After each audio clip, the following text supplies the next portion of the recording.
उड़ती पतंग सा था वो, कहाँ गया उसे ढूंढो।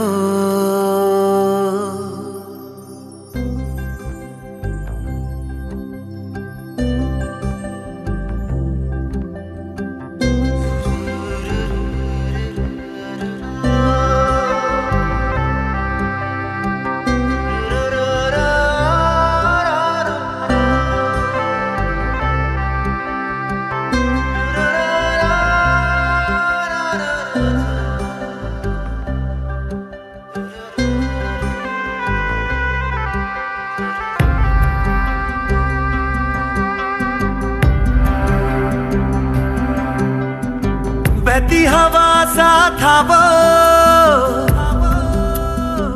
उड़ती पतंग सा था वो, कहाँ गया उसे ढूंढो। हमको तो राहें थी चलाती, वो खुद अपनी राह बनाता, गिरता संभलता मस्ती में चलता था वो। कल की फिक्र सताती, वो बस आज का जश्न मनाता, हर लम्हे को खुल के जीता था वो। कहाँ से आया था वो, छू के हमारे दिल को, कहाँ गया उसे ढूंढो।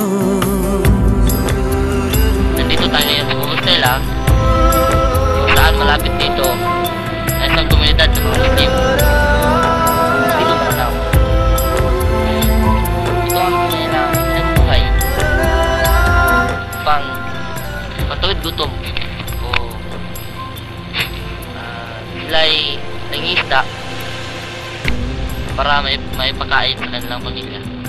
Bakit namin gustong paalam sa inyo ang pang-araw-araw na nabuhay ipang malaman nyo saan nanggaling ang tunay na mga banana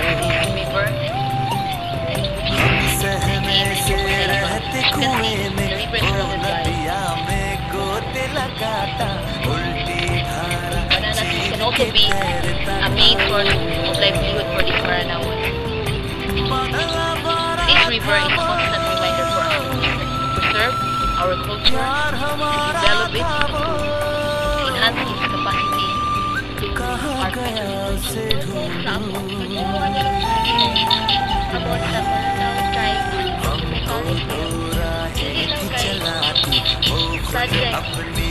na kailangan ipasa information about nila.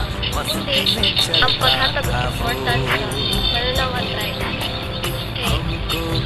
Kabalo na tanan ng kasagaran Maranao, sila ang major contributors sa community, labaw na sa business.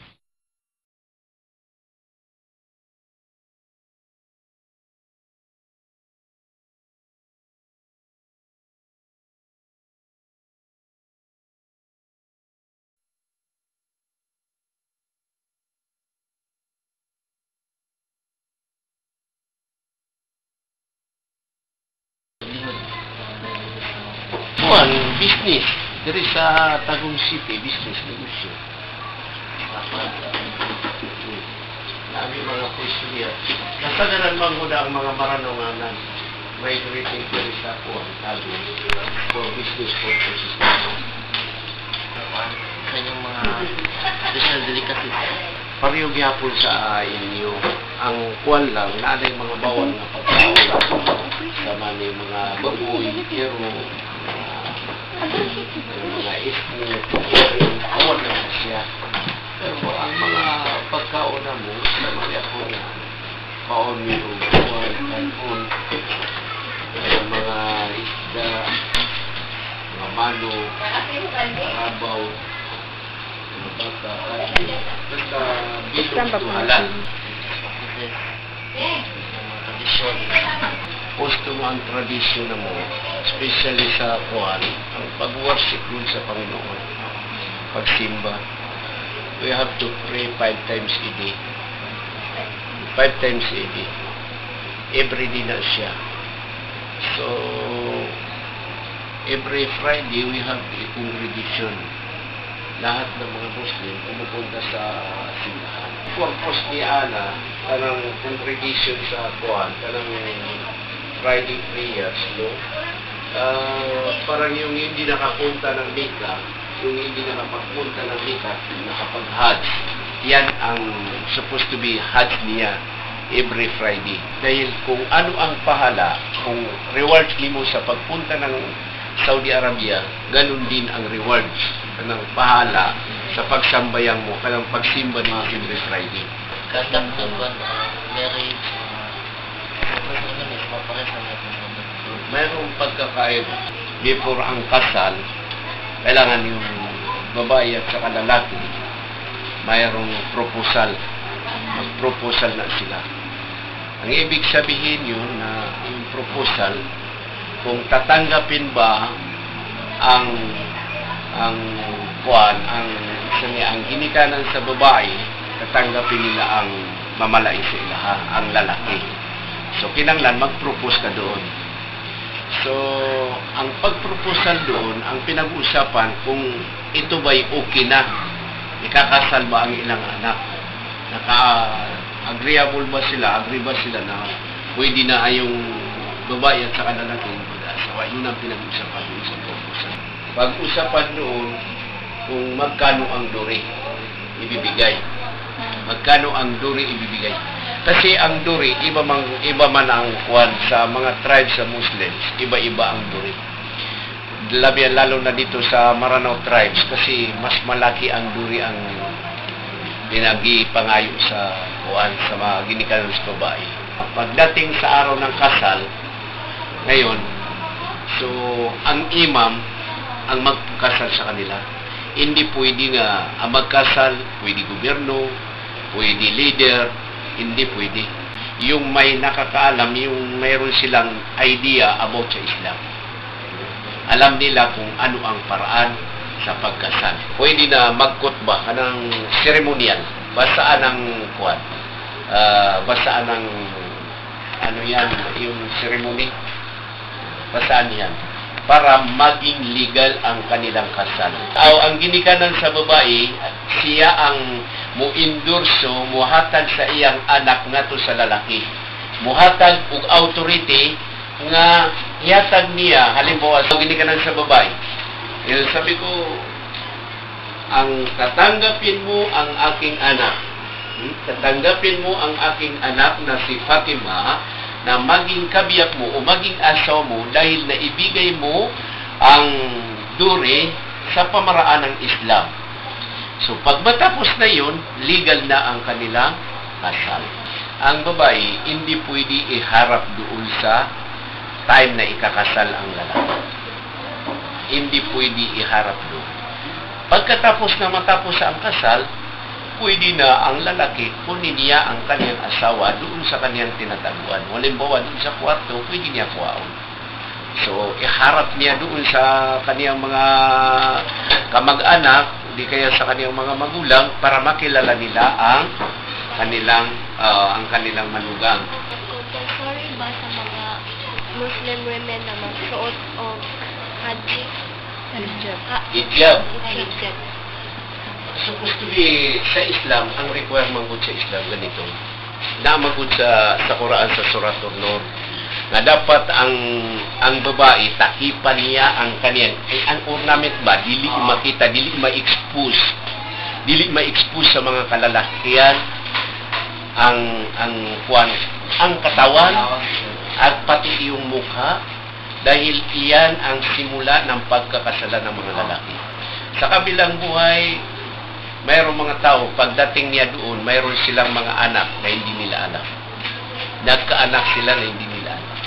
Kasi oras na matintal ka doon sa babae, halimbawa, na mayroon kayong anak, nagkaanak kayo. Pagdating doon sa kabilang buhay, so iyan ay babayaran ninyo sa pamilya.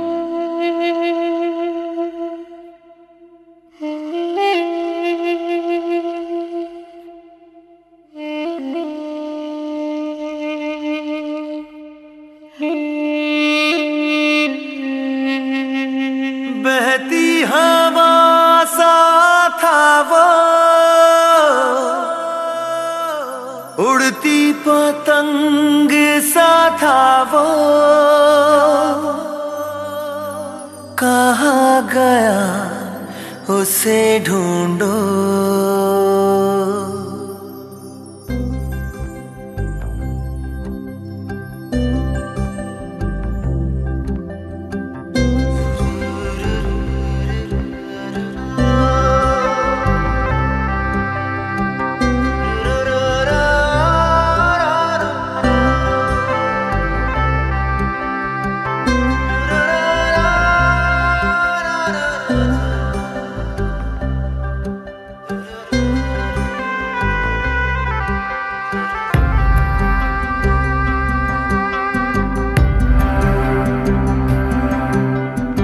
बहती हवा सा था वो, उड़ती पतंग सा था वो, कहाँ गया उसे ढूंढो। हमको तो राहें थी चलाती, वो खुद अपनी राह बनाता, गिरता संभलता मस्ती में चलता था वो। कल की फिक्र सताती, वो बस आज का जश्न मनाता, हर लम्हे को खुल के जीता था वो। कहाँ से आया था वो, छू के हमारे दिल को, कहाँ गया उसे ढूंढो।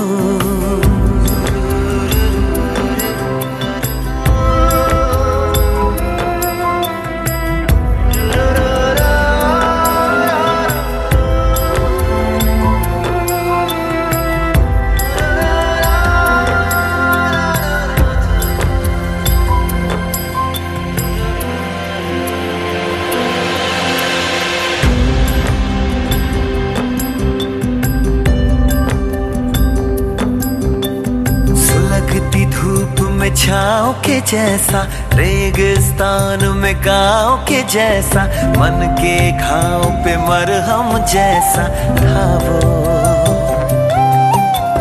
हम सहमे से रहते कुएं में, वो नदिया में गोते लगाता, उल्टी धारा चीर के तैरता था वो। बादला बारा था वो, यार हमारा था वो, कहाँ गया उसे ढूंढो। हमको तो राहें थी चलाती, वो खुद अपनी राह बनाता, गिरता संभलता मस्ती में चलता था वो। को कल की फिक्र सताती, वो बस आज का जश्न मनाता, हर लम्हे को खुल के जीता था वो। कहाँ से आया था वो,